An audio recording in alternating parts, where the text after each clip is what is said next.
मित्रांनो, आपल्या आयुष्यातल्या 90% समस्या बाहेरच्या जगामुळे नाही, तर आपल्या स्वतःच्या मनामुळे निर्माण होतात. कधी कोणाचा तरी राग येतो आणि आपण स्वतःचं रक्त आटवतो. कधी दुसऱ्याची प्रगती बघून मनात जळफळाट होतो. तर कधी हव्यासापोटी आपण स्वतःची शांतता गमावून बसतो. मानवी मनाच्या याच कमकुवतपणावर अचूक बोट ठेवत समर्थ रामदास स्वामींनी आपल्याला मनाचे श्लोक दिले. आज आपण पाहणार आहोत मनाच्या श्लोकांमधील 6वा श्लोक, जो आपल्या आत लपलेल्या अशा शत्रूंवर प्रहार करतो जे आपल्याला आतून पोखरत आहेत. हा श्लोक समजून घेतला तर तुमचं मन एका क्षणात शांत होईल. श्लोक पठण. नको रे मना क्रोध हा खेदकारी, नको रे मना काम नाना विकारी, नको रे मना लोभ हा अंगीकारू, नको रे मना मत्सरू दंभ भारू. 6. समर्थ रामदास स्वामी आपल्या मनाला अगदी मित्रासारखं जवळ घेऊन समजावत आहेत. ते म्हणतात, हे मना, क्रोध किंवा राग करू नकोस, कारण राग शेवटी दुःख आणि पश्चातापच देतो. हे मना, काम किंवा वासना किंवा अतिइच्छा नको, कारण ते अनेक विकार आणि चुकीचे विचार जन्माला घालतं. हे मना, लोभ किंवा हव्यास धरू नकोस, कारण लोभाला कधी अंत नसतो. आणि हे मना, कोणाबद्दलही मत्सर किंवा जळफळाट आणि दंभ किंवा खोटेपणा किंवा दिखावा यांचं ओझं डोक्यावर घेऊ नकोस.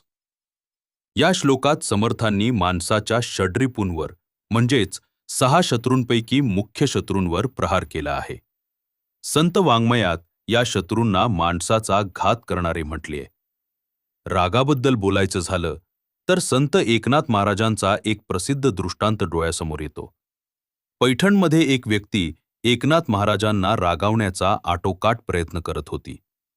तिने महाराजांवर सतत अनेक वेळा थुंकले.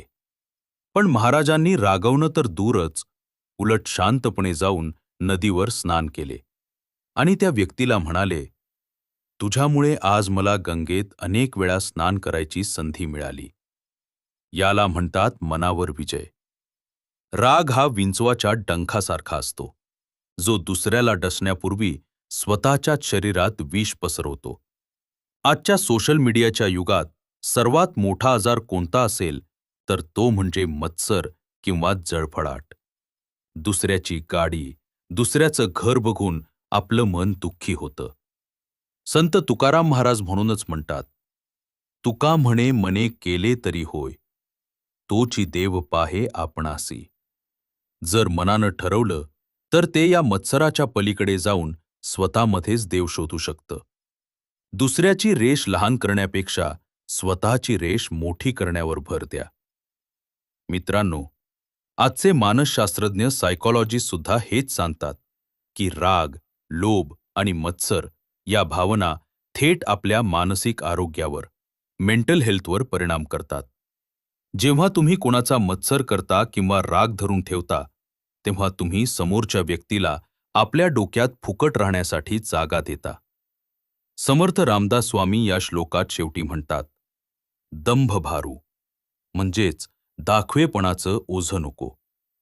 आज आपण लोका दाखवण्यासाठी, मी किती सुखी आहे हे सिद्ध करण्यासाठी कर्ज काढून महागड्या गोष्टी घेतो आणि चिंतेत जगतो.